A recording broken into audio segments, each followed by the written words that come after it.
I think this would be delicious over rice. Still verging on too salty. It asked for 1.5 teaspoons. That's what I put in. Maybe 1 teaspoon of salt would make a difference. It has a little bit of a tang. I like this thickness, I really do. I mean, if you're going to put it over something, this is fine. Everything is tender. I mean, we cooked the hell out of it. Final verdict, it's delicious. I think I like this better than the Campbell's.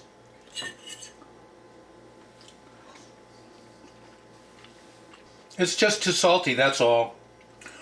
It has... Whoa! Are you kidding me? The power went out. The power went out! No regrets. Took a long time. Full original recipe is in the description.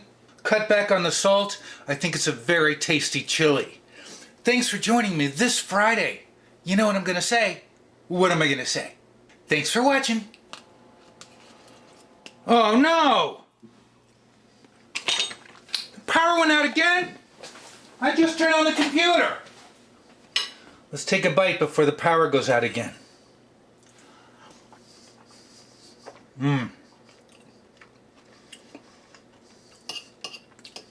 Oh yeah.